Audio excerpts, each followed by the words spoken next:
Hey, Fresh Coast fans. Zach and I from Horus Heresy Michigan Gaming are here today, and we are dedicating ourselves to playing a whole Calth campaign. Today we are playing Game 1.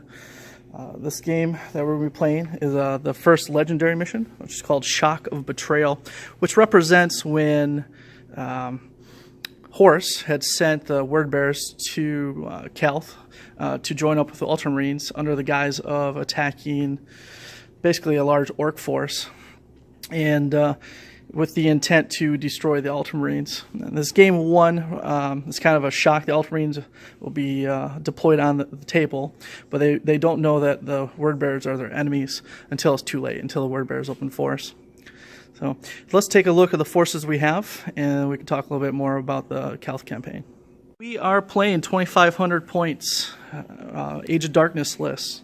For my word bearers, I have brought Zalduric as my HQ, and then a standard chaplain. Both of them are psychers, level 2 and a level 1 psycher. I have an 8-man unit of Galvar Beck, 2 tactical units for my troop choices in Rhinos. Rocking 3 dreadnoughts, just a regular contemptor with a Kier's autocannon, my Margal dreadnought, and a Leviathan. Leviathan has the Melta Lance, siege drill, and let's see, he's also going to be arriving in the drop pod. I have a 3-man unit of rapier lasers and a Spartan, and that's all for 2,500 points. It's not a lot of bodies, but it's a lot of big heavy units. Hey, and this is Zach, and this is the Ultramarines force. So I have 1 Praetor with a Paragon blade, also has his Iron Halo and all that fun stuff. But he also has a 5-man Suzerain Bodyguard squad. I have my generic Centurion with Thunderhammer and Boarding Shield. An additional 5-man Suzerain squad with 1 Thunderhammer. 10-man Tactical squad. Another 10-man Tactical squad. 5-man Plasma Support squad with Rhino. 5-man Melta Support squad with Rhino. 3-man Outrider squad with Twin-Linked Plasma. 5-man Las Cannon team. 5-man Tartaros Terminator armor with 4 Power Fists. And we're over here to the Sicaran with Twin-Linked Las Cannons, or not Twin-Linked, Las Cannon sponsons, sorry. And then, of course, the Spartan, with Flare Shield. All right, just a little addition. I had a couple psychers. Zardulayak, he rolled on Demonology. He got Infernal Gaze and Cursed Earth. And then my chaplain rolled on Telepathy and got Hallucination. And of course Psychic Shriek, which is always awesome. These 2 guys, these 2 infantry units, they rolled on Dark Channeling, and they both rolled Zealot. So each unit is Zealot. It's easy to remember. All right, so let's talk a little bit about the battlefield here. This battlefield is, we're playing Legendary Mission 1 of the Calth campaign, and Zach is going to have half the table lengthwise to set up, and within his half he gets to set up 5 battlefield debris, either comm relays, ammo dumps, or weapon platforms. Zach has chosen to set up ammo dumps. We don't actually have ammo dumps, so we're proxying ammo dumps. Ammo dump, and ammo dump, and then 2 weapon platforms, which we're going to count as las cannons, right? Yeah. Twin-Linked las cannons. Yep. And then during this mission, we'll set up as normal, but all my units will have scout. I'll be on 18 inches of this table half, and I'll get, of course, make a scout move. All right, so let's do setup.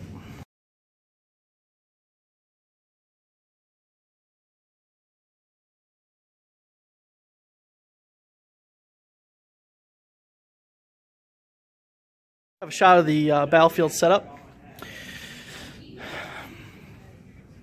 During this mission, Loyalists are not allowed to be inside of vehicles. One, because they honestly don't know they're about to be ambushed. And the traitor forces, aka word bearers, me, get a scout move after setup and after the loyalist scout moves. Zac did take a scout move here with the spikes, and then I generally just moved everything closer. So let's take a look at tactics that we're going to use for this mission.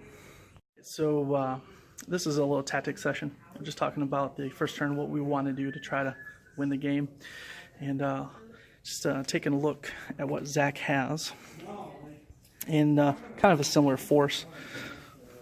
We both have Rhinos. We both have Spartans.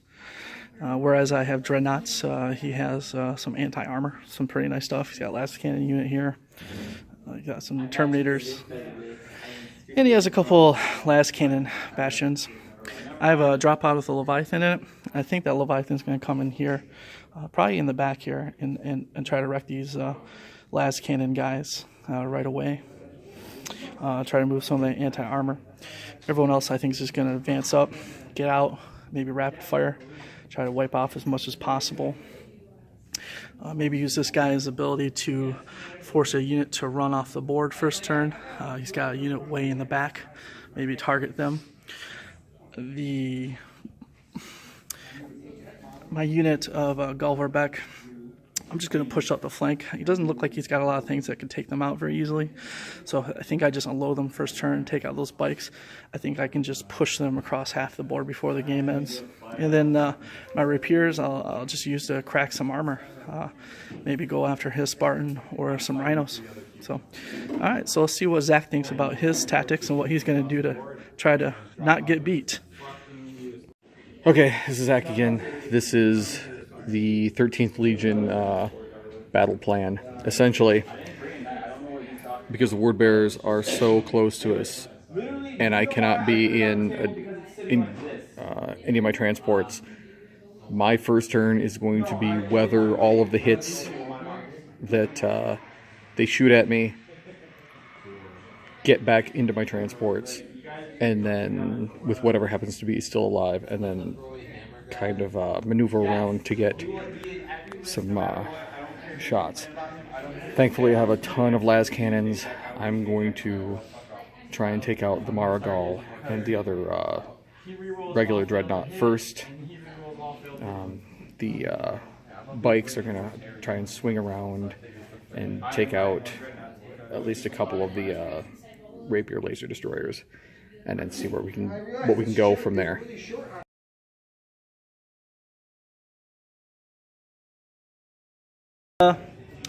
Shot with the rapier laser destroyers at the Spartan. Kind of regretted it after I did it, but I did manage to take off 2 hull points due to glancing hits.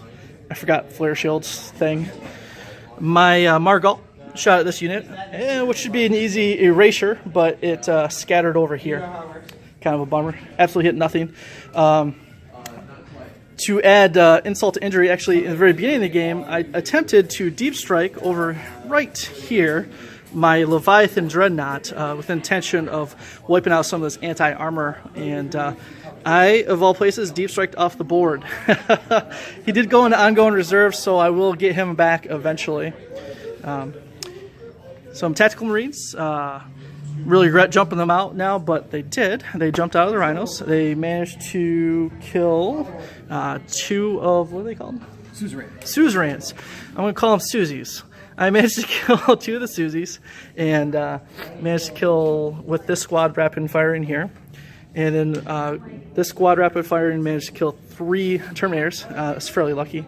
I was pretty happy about that. And the Dreadnought killed 1 las cannon guy. I don't know, maybe the Chaos guys were not with this Word Bearers Legion. Maybe they really want them purged, because this rapier laser destroyer, not this rapier, this Spartan over here, took 4 las cannon shots at his Sakaran, and got 4 hits, rolled 4 1s to penetrate. Absolutely nothing. And you know what? Side armor, the whole deal, nothing happened. Nothing happened. What a bummer. It was really disappointing. So let's go to the bottom of turn 1 and see what kind of damage the Ultramarines are going to do. That was the bottom of turn 1. Honestly, Zach had about as bad a turn as I did, with one exception. And basically almost all his shooting miffed, with the one exception is this Sakaran shot at my Contemptor, blew it up. He rolled a 6 to explode, caught every one of my models in the explode radius, then proceeded to kill 4 in one squad and 3 in the other squad. Total of 7. Yeah, it was amazing. When I didn't fail any of his leadership tests that was required of him by the mission to make shots. But other than a bunch of misses, what did happen here is this unit of bikers circled around the back, rapid fired into my rapiers. And because the rapier was the closest thing, I lost 2 wounds and took it, unfortunately. So one rapier down. And I got some bikes in the backfield that I should deal with, but I don't want to because everything is that way. So, all right, so we're going to go into the top of turn 2. All right, guys, top of turn 2. My Spartan advanced with the idea of blowing up these 2 rhinos and then killing the guys and then advancing forward. But what happened is I did 2 wounds to that rhino and wasn't able to kill it, unfortunately. So I changed my mind, and you might see a missing bike squad back here because the Galvorbeck turned around and assaulted them. And I got enough ready runes just for 3 guys to polish them off. Also on the board, this unit stood still, and Fury of the Legion took care of the rest of those Terminators. However, in close combat, those sweet Nancy boys over there took out my remaining tactical squads, and had a really good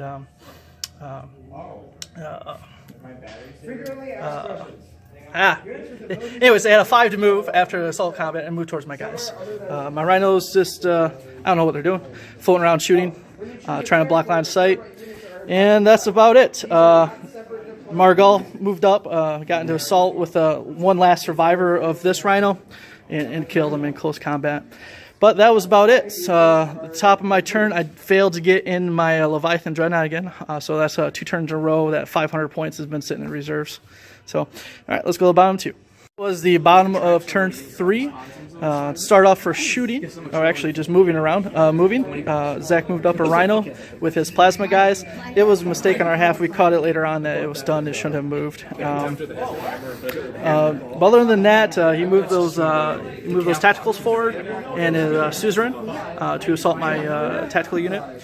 Going into shooting phase. All of this, the Spartan, the Sakaran, and those las cannon guys in that order shot at my now missing Margal Dreadnought. It took all 3 of them to finish it off because he had a 4-up invulnerable. It was worth it. Yeah, and he did, unfortunately. I really miss having that Strength 10 AP1 close combat gun, but the las cannon guys did it. I just failed 2 of my 4-up saves, and he got through. Over here, these guys shot rapid fired. He managed to kill himself 1 dude, but he took out the 3 front rapier crewmen and did 1 wound on another rapier. Over here, he assaulted. Managed to take out 4 of my 5 tactical units, locking those guys in combat. So good for him, because I can't shoot at him this turn. And those guys assaulted my rhino and drew my beautifully painted rhino to bits. So let's go to the top, turn 4. Top of turn 4. Really good turn for Team Word Bearers. I finally got my Leviathan in due to just naturally coming in.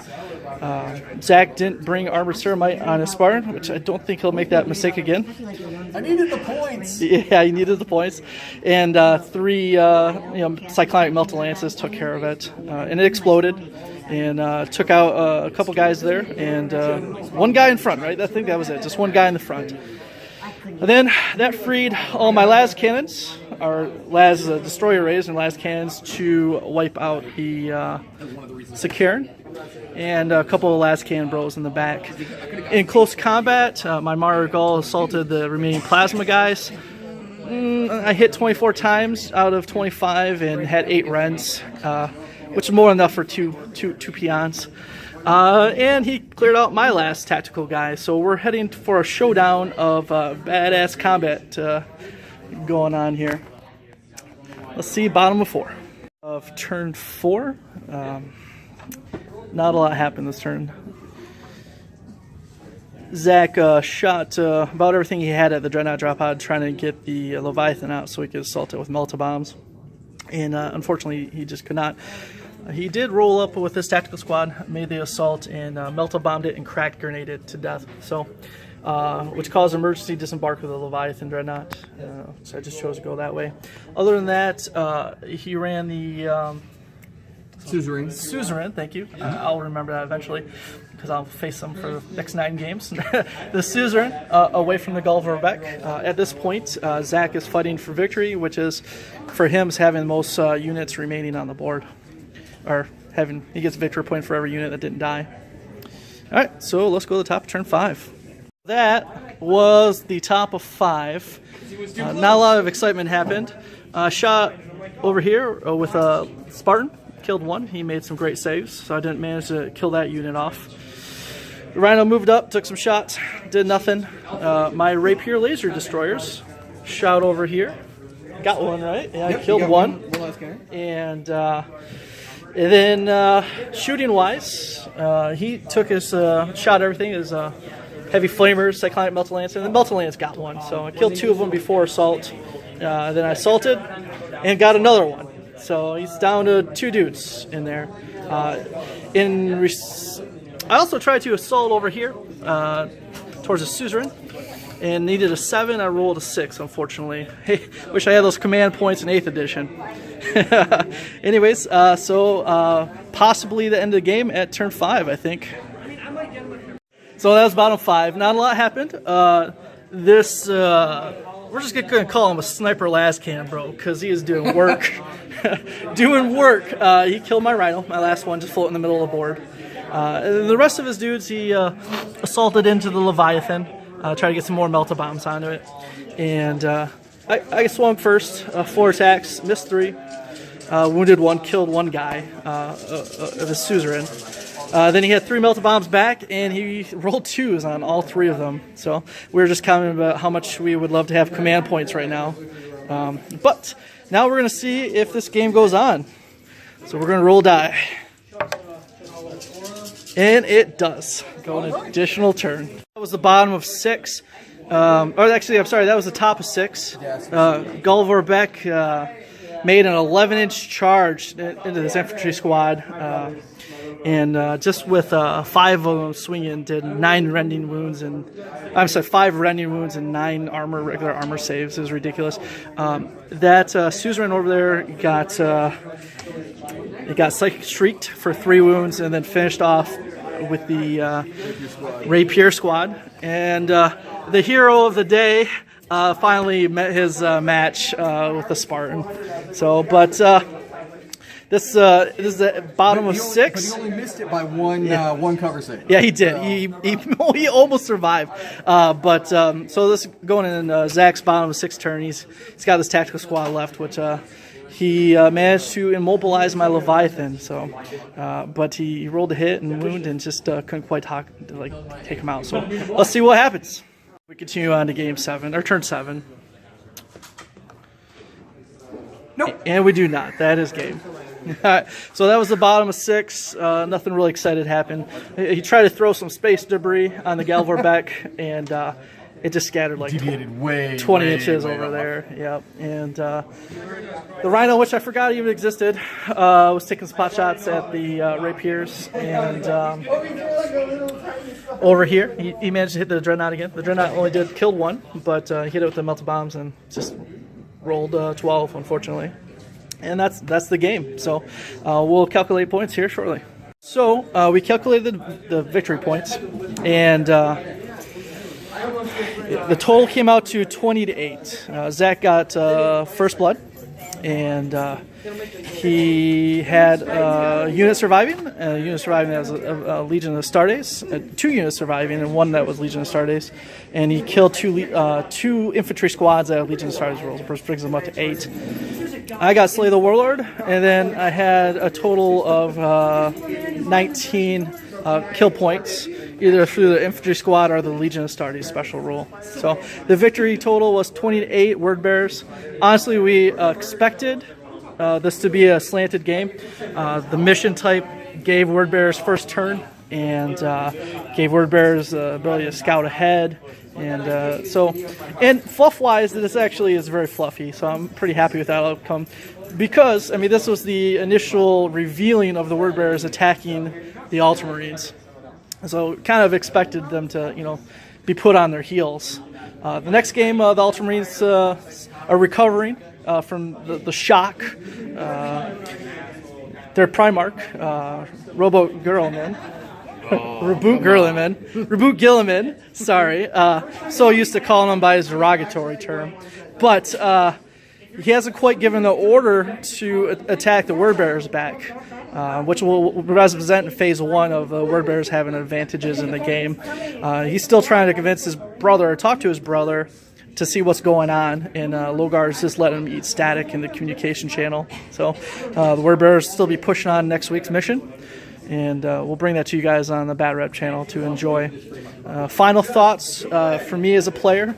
After that horrendous first turn where I don't think I killed but one or two things, I thought I was doomed for it, really. I thought it was I thought that, wow, even though I had all these advantages, I was going to somehow not win. But it turned out Zac shot about as well as I did next following turns. Yep, and honestly, I think that the really pivotal point was probably turn 4, when the Spartan, the Sicaran, and a good chunk of my las cannons all went down. Yeah, it was a great turn for me. Up until that point, I still was able to keep you at arm's length.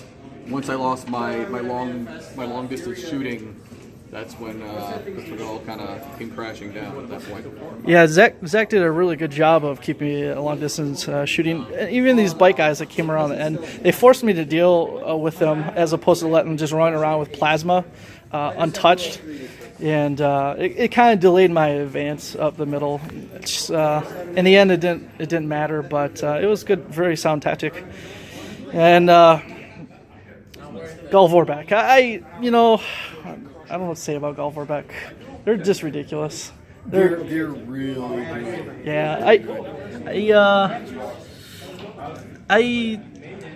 when I first bought this army, I bought Vorbeck, but I've added on since then, so I don't have to take them all the time. But it just seemed fitting today, kind of a demon host coming down. So next week's mission, we'll bring it to you. I'm hoping to bring some demon allies, maybe even play drop pod. So, anything else you want to say, Zac? No, it was a great game. It was great playing with you. Yeah. And, likewise. Got to rethink how I'm going to approach it next time. Yeah. All right. So thanks for watching, and hopefully we'll get you to watch on Game 2.